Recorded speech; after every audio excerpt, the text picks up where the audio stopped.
good evening, everybody. How are you tonight? Glad you're with us. This is podcast number 22 of the Tickle Me Comedy podcast series, and we're so glad you're with us tonight.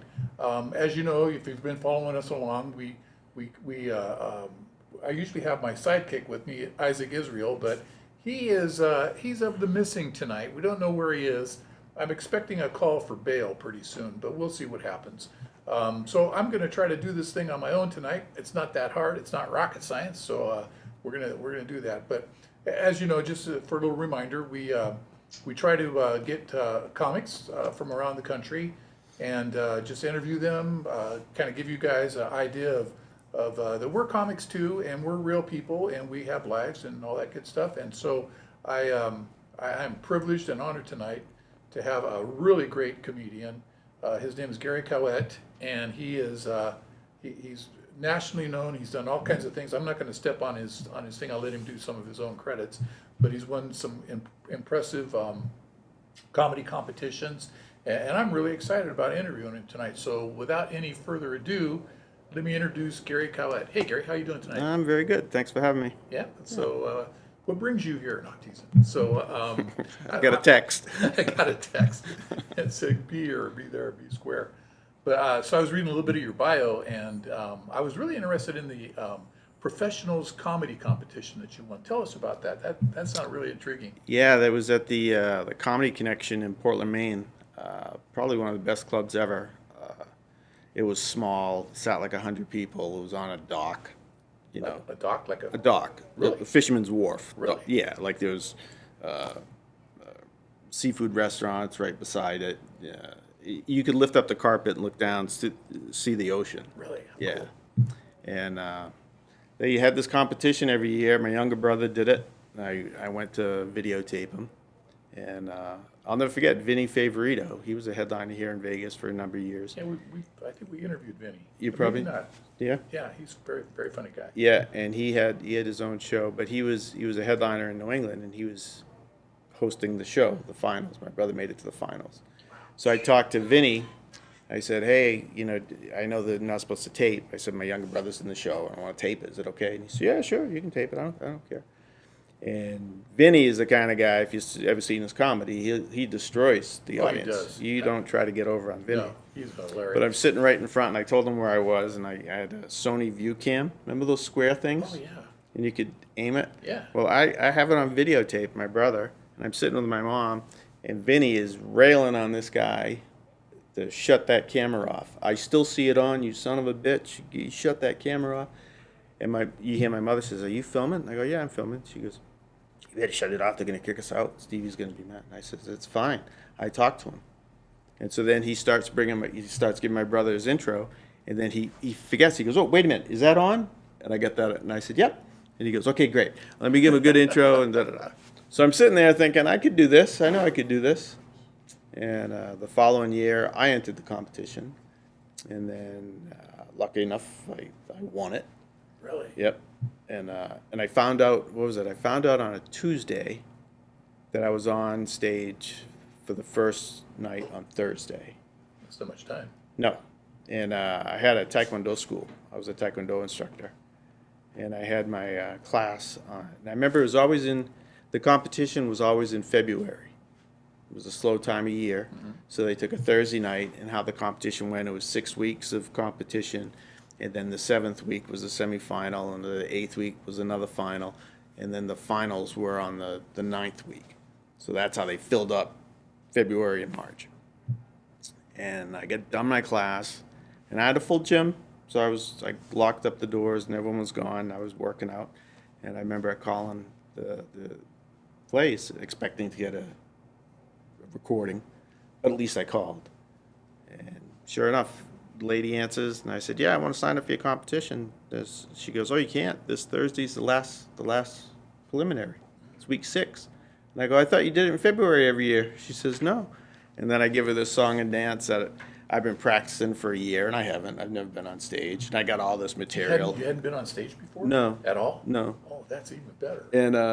And I remember, I gave it. I said, my brother was in the competition last year. You got to let me in. Da da da. She says, okay, but you only do 3 minutes. That's it. And I said, yeah, that won't be a problem. I had nothing. And I remember I got on the phone. I called my wife and I said, "Look, I'm gonna be a while. I don't know when I'm gonna be home. I just found out I'm in that competition on Thursday, so I got to try to come up with something." And I didn't know how to write a joke. I'm standing there all sweaty in my Taekwondo uniform, talking into a mirror, and I got nothing.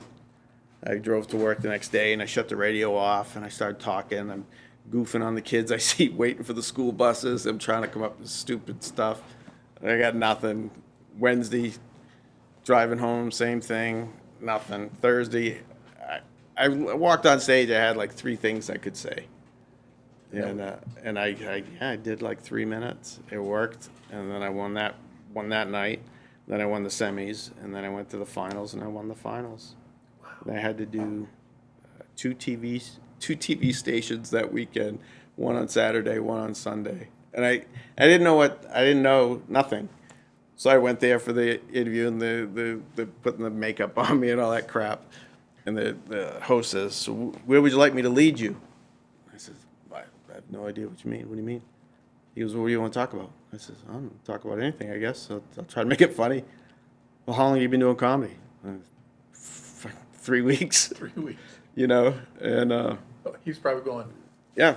how'd you do that? Well, and I won a week of hosting at the Comedy Connection in Faneuil Hall in Boston. And that was a big deal. So this was, early 90s. And the guy calls me up and he says, "Can I speak to Gary?" I says, "Gary?" He says, "Yep, this is Joey from the Comedy Connection. I owe you a week's worth of work." I said, "Oh, yeah, that's great." Because I won like $500, a leather jacket, and a week's worth of work at the bragging company, rights, right? Yeah. So that's what I won. And he says, "Well, these are the people I have coming in." Now, this was the elite club. Like, I could pick from like Richard Jenny or Robin Williams or Whoopi or, those are the people. And I says, "Oh, great. How does it work?"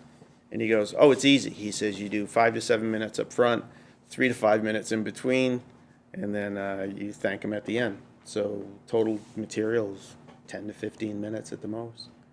And I said, "Oh, Christ, I don't have that." He said, "What do you mean?" He says, "This is Gary. You won the professionals contest in Portland?" I said, "Yeah." He said, "And so, and he's rattling off these guys he knew that was in it. "They were in that competition. You won it." I said, "Yeah." "You don't have 15 minutes worth of material." I says, "No, dude, I've been on stage 3 times." I said, "How about if I call you when I think I'm ready?" And so I never did it. Because a year later I was headlining places. That's amazing. Yeah. I mean, that's an incredible. I've never had the opportunity to see your comedy, and so from what I understand is you do kind of like observational. Oh, yeah. Yeah, I still can't write a joke. Yeah.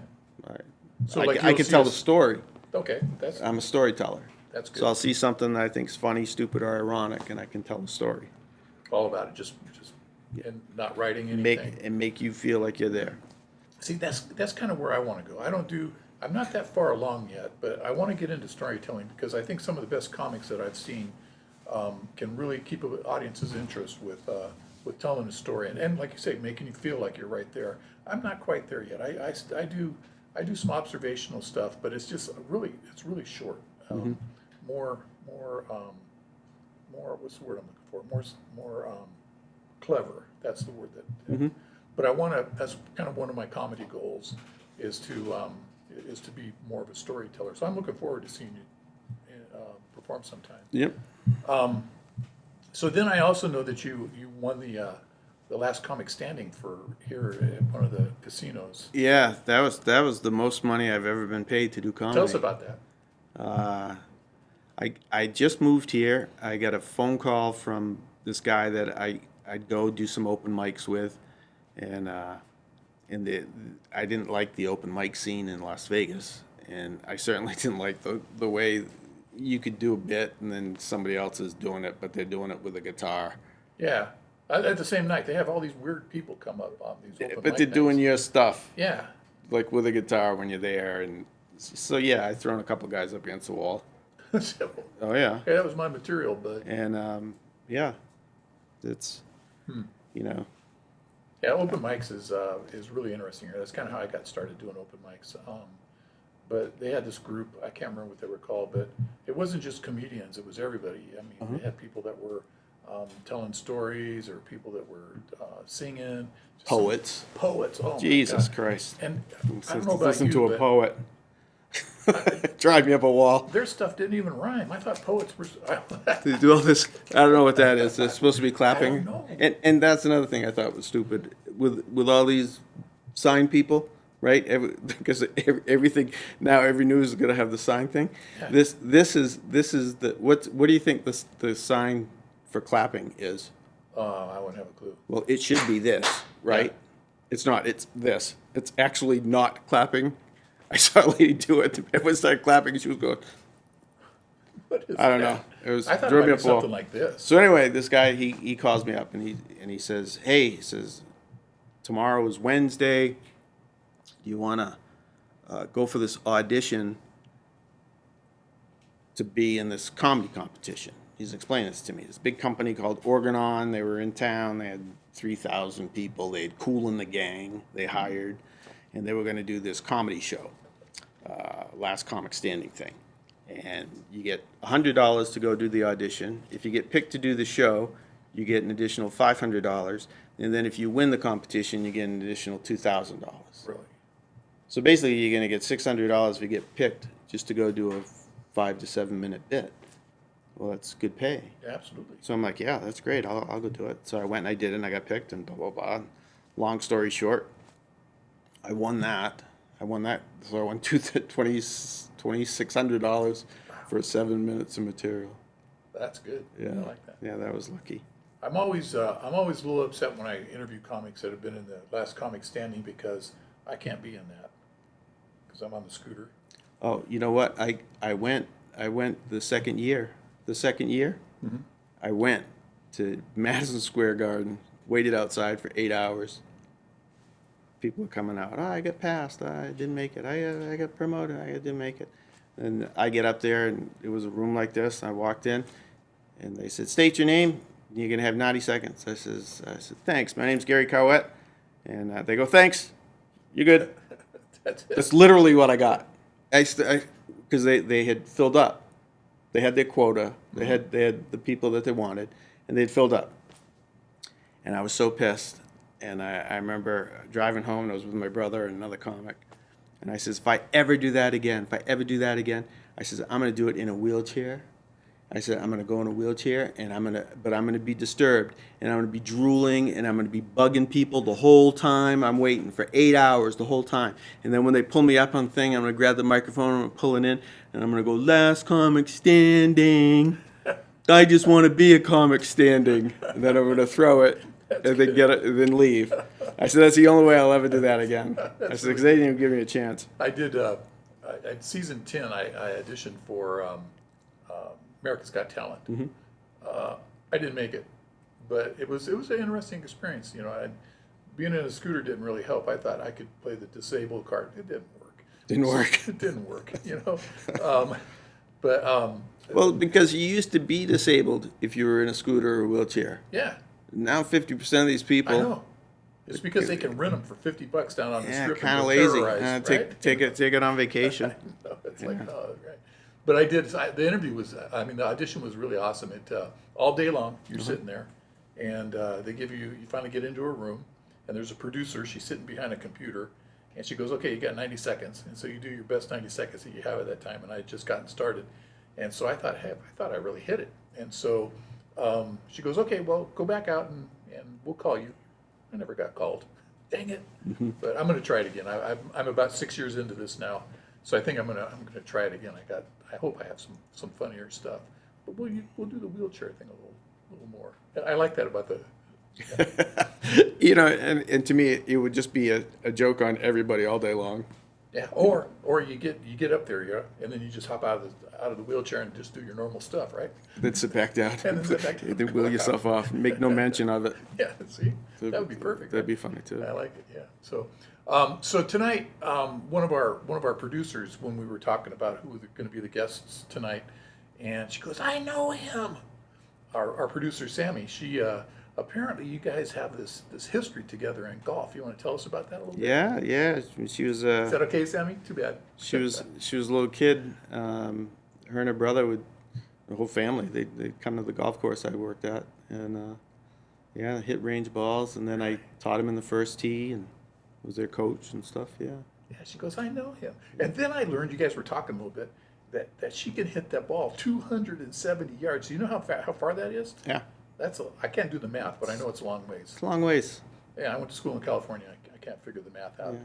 So she's over the week she's been telling me about her golf career and all that kind of stuff. But I didn't realize 270 yards for a female was pretty impressive. For a male, it's pretty impressive too. Yes. Right? Yeah. Absolutely. Absolutely. Average man, I think, probably hits at 200. Really? Probably averages 200. Wow, that's still quite a Because distance. you're gonna top some, you can hit some 100. Yeah. But he's never gonna hit at 300. You know. Wow, that's Funny.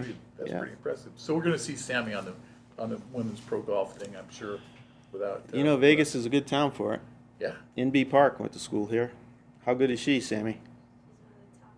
Yeah, probably #1 in the world. Really? She golfed her senior state tournament at Wild Horse Golf Club. I remember watching NB Park coming up. Is that here? Wild Horse? Yeah. Is it? Yeah, in Henderson. I don't know much about it. Yeah. It's about the 4th oldest course in Really? town. Yeah. So I go to the golf course and say I'm a golfer, and they go, "What's your handicap?" I go, well, "I'm sitting in it." Bad joke night. Bad joke night. I know, right? But a peewee golf, I like that peewee golf. My problem is getting the ball through the clown's mouth before the fan blade comes around. That's pretty hard to do. But that's about as much about golf as I know. Yep. Somebody tried to, many years ago, this friend of mine, I lived in the Bay Area in San Francisco, and they have a veterans hospital in Palo Alto with a giant golf course. And so he took me out there, and I mean, you got to hit the ball a long ways to get from hole to hole. And I wasn't really impressed with golf. If more you don't respect- play it, you can't go play it. No, No. no. It's a thing. You have to learn how to do it, and then you go try to do it. I guess you have to really pay attention to the mechanics of your swing and all that kind of stuff, right? Yeah, or start young like they did. Yeah. You know. She was what, like 9? I don't know. She's Sammy? a peanut. What? 6? 6 when you started. Wow. Yeah. Yeah, she was telling us the other day about all the places and competitions she's been in. Pretty impressive. I like it. Yeah. So, the pandemic thing, how has it affected you? Have you been out doing any shows or anything? No. Last 3.5 years, I've been 100% cruise ship guy. Really? Mm-hmm. That wasn't on your bio. I want to talk about that. That's all I do. I mean, 40-something weeks a year. Really? Yeah. Which cruise line? Can you say? Yeah. Royal Caribbean, it's mostly. Mhm. Norwegian, I do a lot. I've done Celebrity, Holland America, and Bahamas Cruise Line. Those. I just finished my 55th cruise earlier this year before the pandemic started, and that's another one of my comic goals is to do a cruise ship, to get on a cruise ship. I mean, I've had opportunity to do some open mics on cruise ship. I've told this story before, but it seems appropriate now. So I got on this one. It was a celebrity cruise. No, it wasn't celebrity. It was a Royal Caribbean. And the cruise director, first thing I did was I asked if they have open mic night. And she goes, no. And I go, why? She goes, well, we offended somebody a few months ago, so we're not doing that anymore. And I thought, really? How sad is that? But she goes, you could open for one of our shows if you like. And I thought that was really cool because she had no idea who I was or what kind of comedy I did. So later on in the cruise, she goes, okay, tomorrow night I want you to open for me. And I thought I was going to be on the big stage in the auditorium. No, she goes, we're going to be in the atrium. You know, all the ships have this atrium in the middle, and it goes all the way to the top. And so I show up, and there's like 500 people and all these decks and everything, and it was like a big show they were having. And she hands me the mic and says, go. And she didn't give me a time or anything. And so that really got me hooked. And so I think that's going to be a good comedy goal. I'll figure out how to do that at some point. Yeah, that's what I do. My younger brother, he's a comic also, and the flip side to that competition story. So I went and saw my brother the following year. Well, I bet he wasn't very happy. And then I won it. Yeah. And then Did he show up for that? No. Was he there for you? No, but he comes back the year after and wins it. So we won it back-to-back years. Really? Yeah, it was funny. Does he do cruise ships also? Yeah, he does mostly Princess Cruise Line. I could do all Royal if I wanted, but I told my agent I want to have options. Yeah. That's really, that Yeah. really intrigues me. We'll talk more about that later. Yeah, I love it. I love it. Well, I went to Maine Maritime Academy, so I'm supposed to be on the water. In Maine? Yeah. Yeah. Yeah. I used to live in the Bay Area. I used to live in Vallejo, which is the West Coast Maritime Academy. Yep. Cal And- Maritime. Cal Maritime. And those guys always had, they've got a great ship, the California Bear, I think it's called. And yeah, it looked like a lot of fun. So so you're like certified as a merchant marine? Yeah, but not anymore. I never got a license because it was, you know, So when you get on the cruise ship, 83 when I got out of school, and there was no Really? shipping jobs. And so when you get on the cruise ship, you go, hey, in case you guys have a problem, yeah, give me a call. give me a call. It's, I'll be down in it's my cabin. amazing. When I was in school, they taught us with sextants and stuff. We had to learn navigation by the stars. You'd actually point at a star or point the moon or the sun at noontime. You're swinging it to get it down onto the horizon in the sextant, and then you look at your watch and you run in. You have the coordinates and you have the time, and you gotta. You look up in these big books to see where the sun's supposed to be at that moment, and then from that you backtrack it and you make a line on a map. That's it. That's one line. You're somewhere on that line. Once you do another one, where it Oh. crosses is where you are. So, Triangulation. yeah, so you get a line of I position. could never figure out that sextant thing. But yeah, that's They have this new thing called GPS now. You just push a button. there were I think five ships in the world, other than military ships, obviously, that had what they called satellite navigation. That's what they Yeah. called it, satellite navigation, sat nav. There were all these big LNG tankers. Big tankers. Yeah. You know, That's pretty cool. we didn't have that. We had on our ship we had a thing called Loran, Loran. Yep.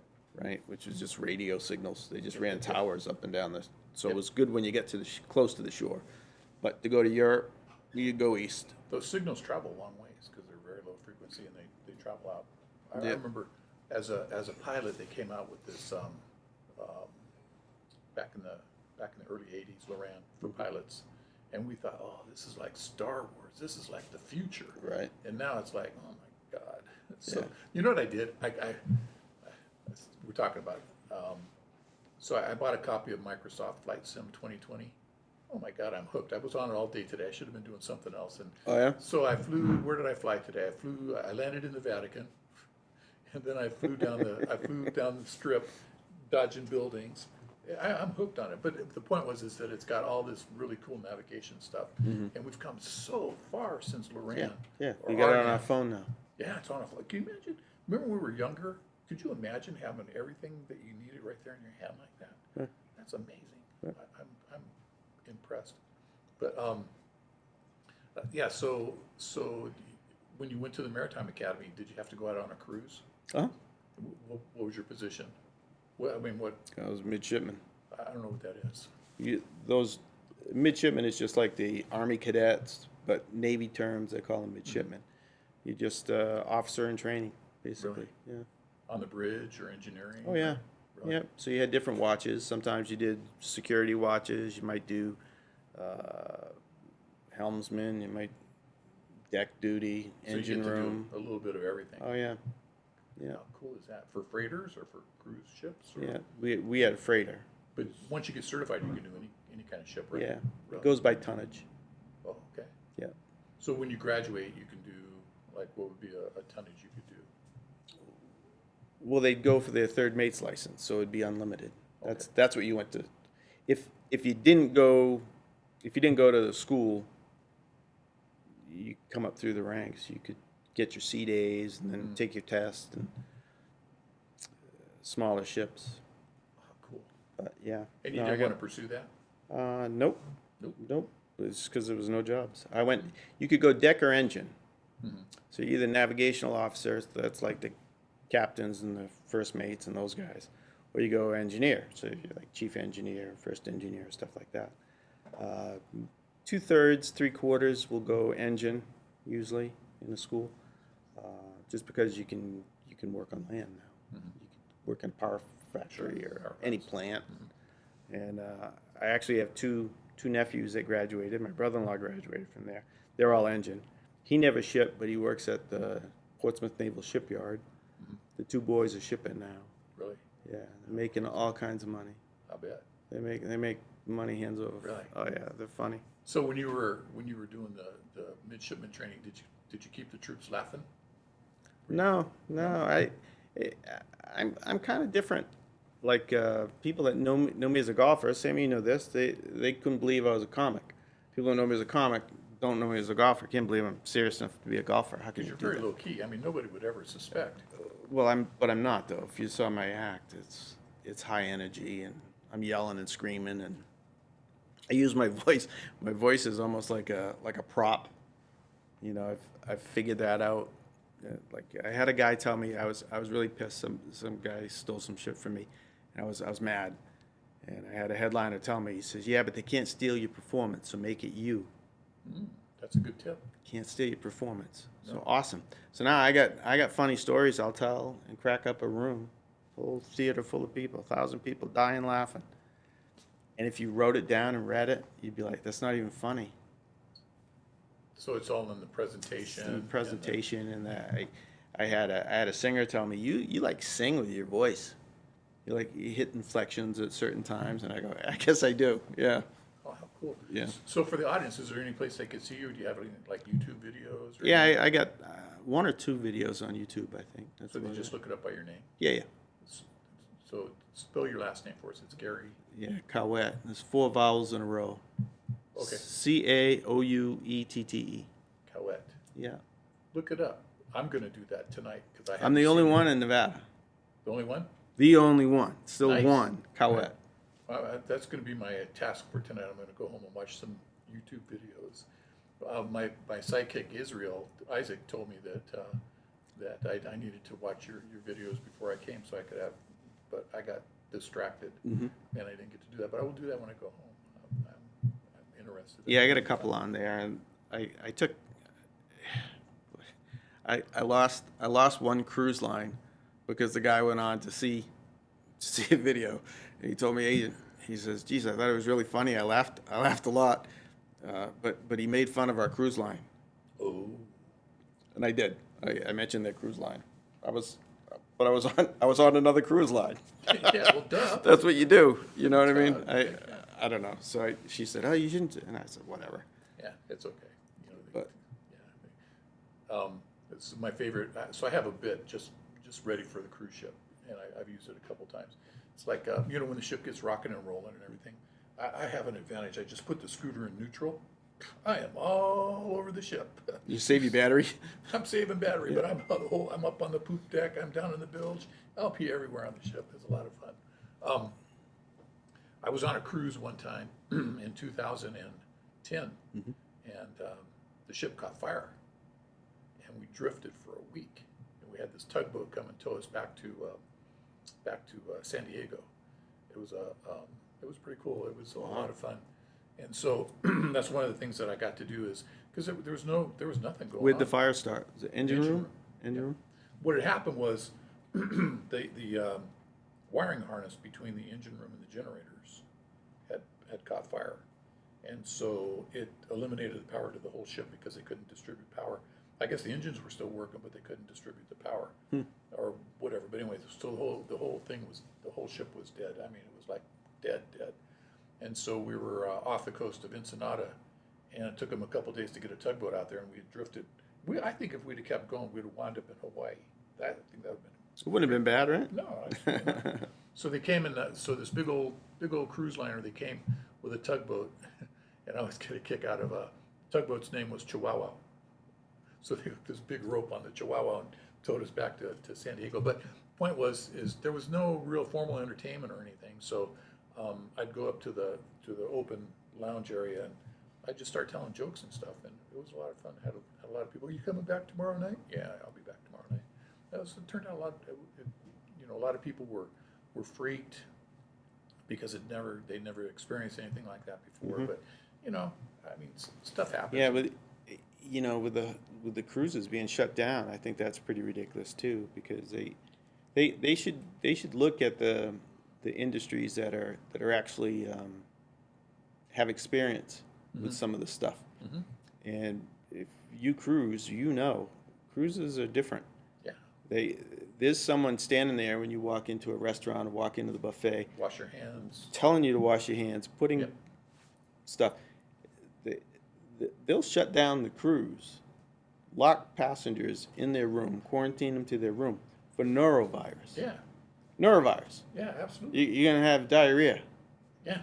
They'll lock them in their rooms because they're going to have diarrhea. Stay in there. And that's they have policies and procedures, you know, all for that stuff. So And it drives me up a wall that that's the industry right now. That's I know. just They should. we just can't do it. No, I know. Well, I mean, they do have experience with the norovirus and stuff. They do have experience. But I'm anxious for cruises to get back online. I'm going to miss. I did one early in the year. I usually try to do like 2 a year, and I don't think it's going to happen before the end of the year. But I did a 48-day cruise to Oh, that's a long one. from LA to New York City around South America. And every 2 or 3 days they pull into a port and they change comics. So I got to meet a lot of comics and just kind of sit and joke with them. It was really Yep. before I got started, but Yeah, that's what I do. I just fly on and I'm thinking during this whole cruise, I'm seeing these comics getting on and off the boat. And I'm thinking, I can do this. So it kind of was one of my motivators for really getting into it. yeah, I've been lucky. I mean, just 3.5 years, I've seen the world. Wow. I've been, Alaska, Asia, Thailand. I get pictures. I get pictures of me sitting there with these big, giant, 400-pound tigers. I went into the cage with them Really? in Thailand. Cost me $13. 13 American dollars. Can you imagine that? That's awesome. We got off. We get off the ship and we were in Phuket, Thailand, which is spelled fuck it. Phuket? Yeah, Phuket, and it's a beautiful place, little island. You get a driver, a cab driver, $40 all day, take you wherever you want to go. And there was a tiger habitat sanctuary. There was another one for like bugs, and then markets and spices and all. Just amazing. So I wanted to go to the lion one, the tiger one. So we go to the tiger sanctuary, and I said, "How much money is 500 baht?" Was their money baht? It came out to $13. So it was 3 of us. So I paid $39. Here you go. And then I'm looking around. I see all these people, tourists, pictures of tourists with these big tigers. Well, being from a cruise ship, I'm looking around for the giant green screen cutout of the tiger that looks so realistic. So I asked the guy, I go, "Where do you take the pictures?" He goes, "What do you mean?" I says, where do they do that?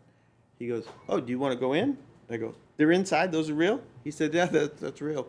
And it was another $13 to go in with these friggin' Were they full grown? The tigers, were they like, full grown, yes. holy mackerel? Yeah, like crazy. Were you freaked?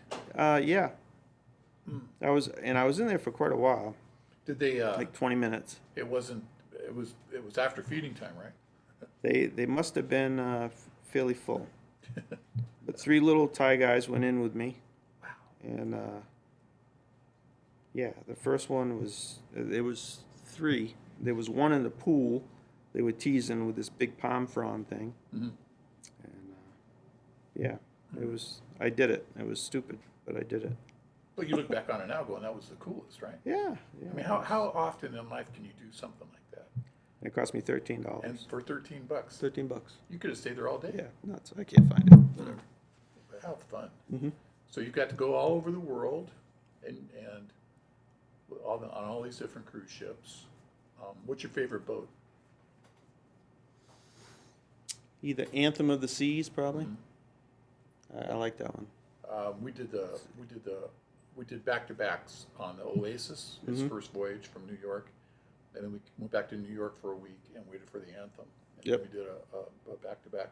I like the Oasis a lot better. I don't know why. See, now I like the Anthem, and the other one that's the same as the Ovation. Yeah, That's the same. yeah.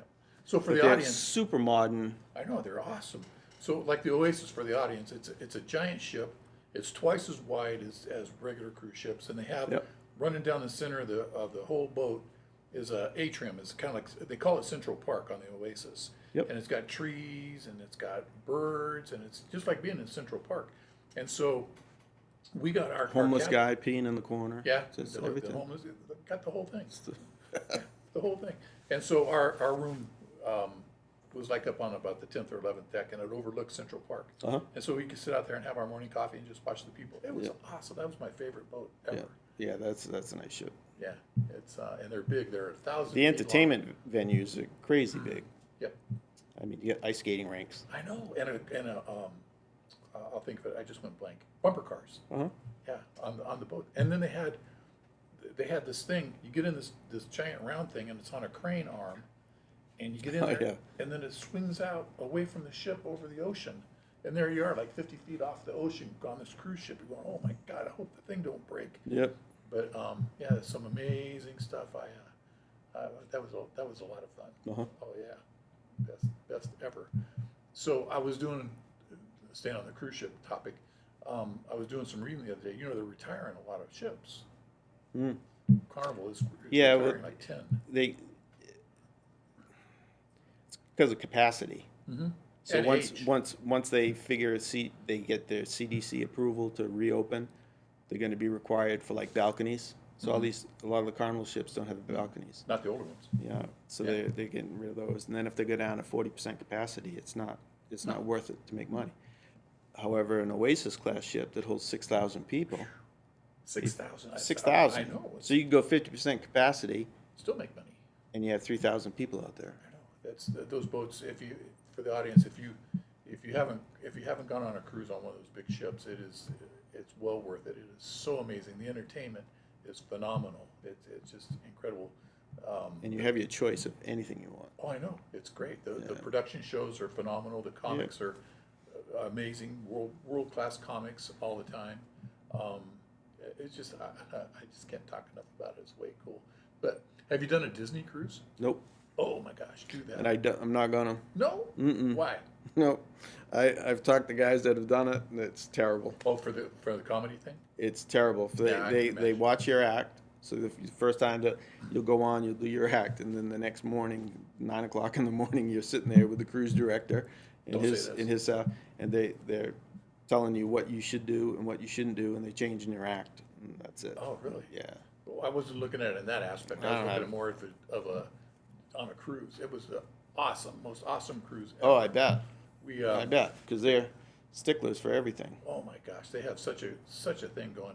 We did a repositioning cruise from Barcelona to New York, and it was 2 weeks through the Mediterranean and across the Atlantic. Yep. And because it was a repositioning cruise, it was only one way, and so there weren't a lot of kids, and the boat was full, and it's absolutely hilarious. This is when I decided, for several days, I kept watching people, and then I decided that this Disney cruise thing is a cult. They've got, oh my God, it's insane. I mean, here's an example. You know, they have the big TV screen out on the open deck, and they're showing movies and stuff. Guys our age sitting there eating their cereal, watching cartoons. Absolutely hilarious. So I decided it's a cult, the Disney cult. But Could be. it was incredible. So you know how when you're on a cruise and you go to dinner and you're in a dining room. On the Disney boats, there's 3 dining rooms, and you alternate from dining room to dining room each night. And each dining room has a different theme to it. You get the same wait staff and everything, but it just their product is absolutely amazing. Do a pleasure cruise one time on a Disney boat. You will. I don't need to cruise for pleasure. No, I gotta make money. 40 weeks a year, so Yeah, well, that's true. You said 40 weeks. That's a lot. it is a lot. It is a lot. And then people say, "Oh, but you get 12 weeks off." You don't, because No. those 40 weeks turn into an extra 40 days because you ship out a day early. Just the logistics of moving people around. has It's gotta be- amazing. Yeah, it's You got amazing. to be here at this time Yeah. because the boat's pulling in. Yeah. Have you ever missed one? Nope. Really? Nope. Never have. Wow. I've been flying in the air and not knowing that the ship's going to be there or something. Really? I've had that happen. So you wind up there and there's no boat? Oh Yeah, my it was I think a year and a half ago. I was supposed to fly and meet this ship that was coming transatlantic, meet it in Boston. I was all excited. Great, I'll go home early for a couple days and pick up the ship right in Boston. How easy would that be? And I'm at the airport, and they said, "Don't get on the plane. Don't get on the plane. The ship's not going to be in Boston." And you can look up all these ships online. Oh, yeah. You can It's a see, tracker. you can see where they are. Mhm. And I'm watching, and I'm telling my agent, I go, that ship's, it's still at the English Channel. You watch it and it would come out in the English. And then she says, yeah, go home. You're not going to don't get on the plane. Still So I 5 didn't get days on. away. Had to get my luggage off. That took 2 hours. First they said, oh, it's probably going, but it didn't. And then I'm back at the airport, and they flew me. They said I was going to go to Le Havre, Paris, and pick up the ship in Paris, and do the transatlantic back. And as I'm on my way, then they changed it, and I went to Tenerife, and I picked up the ship in the Canary Islands, Tenerife. Spent overnight, and the reason was the ship had a leak. It ripped off a thruster. So they were basically doing sea trials with it. These poor people are on the boat, they'd go out and they'd test it and come back, weld more, fix it. And yeah. How did they rip off a thruster? I don't know. It ripped off. Oh, that's amazing. Yeah. I mean, it hangs off the bottom of the boat like a jet engine. Yeah, these are the wings, the Oh, stabilizers. the stabilizers. Stabilizers, not thruster. I'm sorry. That was one of the best inventions ever for cruise ships. Yeah. You know, they work well. So you tore one off. That's pretty cool. Yeah. That had to be pretty hard. Oops. So that's why I was at the English Channel the whole time. And it was funny. So all the time that you're doing this, you're thinking in the back of your head, how can I tell a funny story about this, right? No. No? No. It just comes to you just, Yeah. oh, really? Yeah. That's amazing. That's pretty, Yeah. because I I can't sit down and concentrate and say I'm going to write material today. so when you know you're going to do a particular show one evening, do you think about what you're going to say? Oh, absolutely. Absolutely. You definitely, I go in there armed. I know I'm going to talk about this. And do you stay on track? Yeah, pretty much. Not me. I get Pretty distracted very easily. Somebody in the audience will distract me, and then I'll think, "Oh, that's funny. I'll talk about that." I mean, I have a basic set list that I'm. The real genius is to make something look improv that you've done Yeah. a million times. Oh yeah, that's Make the it key make to it the whole look thing. like it's off the cuff. Yeah, and the best comedians I've seen can do that. They make it look so easy. Mm-hmm. Because people come to me after shows and stuff and say, you know, that can't be that hard. And you have to tell them there's a whole science to this being a comic thing. You got to follow rules. And like what? So you kind of tell them, you know. Well, there's a reason the comics always host the Academy Awards and all the award shows. Why's that? Because they can go longer, they can shut up, There you go. they're flexible. Yeah. You just got to look at a comic and just say stretch, Stretch. and he knows that okay, we're not going to commercial right now. Yeah. Or they can say, we're done, and you got to be able to wrap it up. Yeah. Well, I never thought of it that perspective, but that's pretty. Actors can't do it. No. You tell the actor where to stand. Yeah. You tell them what to say, when to say it. That's right. Comedians, you just say go for it. This is how much time you have, Mhm. and fill it up. And if you get cut off early, there you go. Right. I like it, but I never thought of it in that perspective. That's pretty good. So I don't know if you saw the new rules for the Oscars, for the Academy Awards. Did you see that? Mm-mm. Oh my gosh. They've now decided that they have to be, in order to be considered for Academy Awards, they have to have diversity. They have to have, it's good for me because they have to have disabled people. So I'm going to become a movie star pretty soon. Just watch, because they have to have old people, they have to have males, they have to have females, they have to have ethnic groups, and that's the new rules. And I'm thinking, okay, I can do that. So I'm putting my name out there. I'm getting an agent. I'm going to be in Hollywood pretty soon. We'll see. That's crazy. That's Yeah. wagging the tail. I know, right?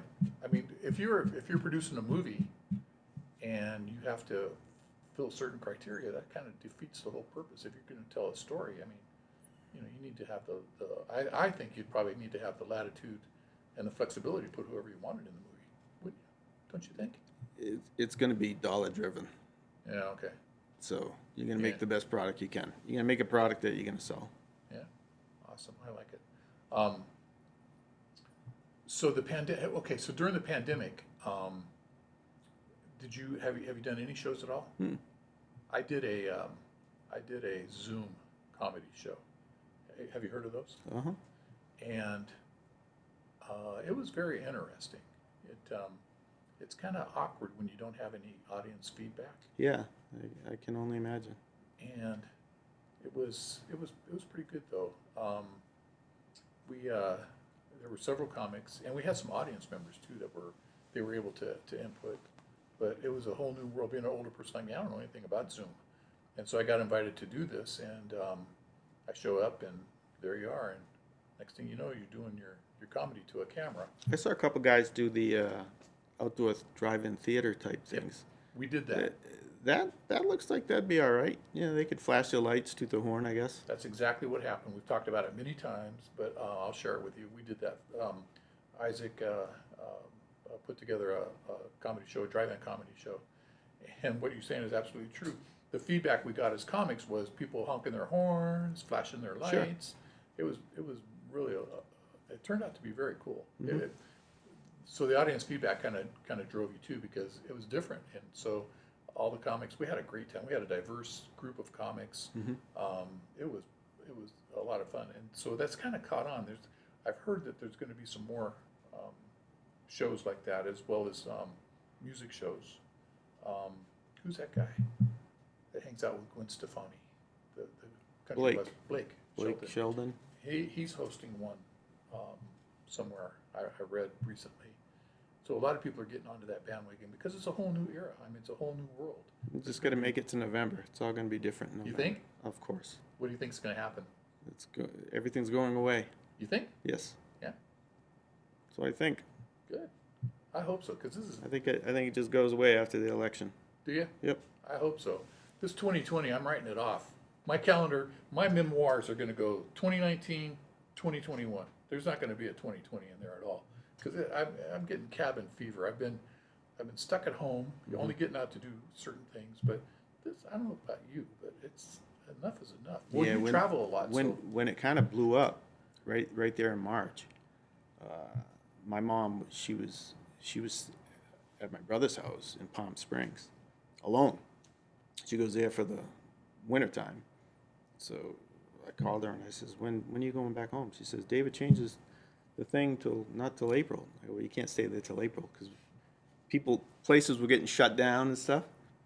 And I didn't want to fly her out of there because there was no direct flight into Boston. So I drove from here Friday afternoon, Palm Springs, picked her up, came back, and then we got tickets, $17 a piece, nonstop, JetBlue, Las Vegas to Boston. Oh, that was easy. $17 a piece. There was 23 people on our plane. Really? Yeah. Social distanced. Yeah, I upgraded. Yeah. $48. Nice. $48 I upgraded. So the MR. For first class? Uh-huh. Tip for $48. How you got? Nice. Caviar, $48. That's crazy. How nice. Yeah, this whole thing has been too crazy. We got to get past this. We got to get somewhat back to normal. As comedians, we got to get back to work. I've been spending a lot of time. I do joke writing because I'm not good enough yet not to do it without writing some stuff down. So I'm kind of getting bored of writing jokes and practicing in front of the mirror. And so I'm ready to get back. I don't know about you. Oh yeah, I'm itching. But your schedule, oh my God, 40 weeks on doing the cruise ships. That's got to be. Yeah. Where am I supposed to be today? Where in the world am I supposed to be? I actually, this was the year that I went, and I put down exactly where I was supposed to be every day. I'm supposed to be on the Adventure at Sea. Where? Yeah, Canada, Halifax. Oh. Yep. Well, just do it on Google. go to Google. Right. Google Maps, and you'll be there. That's what I'll do. So unfortunately, I'm always the guy that has to do this, and I hate to do it, but our time together is coming to an end. And I've had a great time. We've talked about a lot of stuff, and I think the audience got a great perspective of you as an individual. That's kind of, as I told you earlier, that's kind of one of our goals for this, is to let the audience know that comics are normal people too, as normal as can be, right? And I've had a great time, and I really appreciate it. So in closing, is there any social media sites that folks could go to see your stuff? Just the regular ones, Facebook and YouTube. Okay. And your name? I don't do Instagram.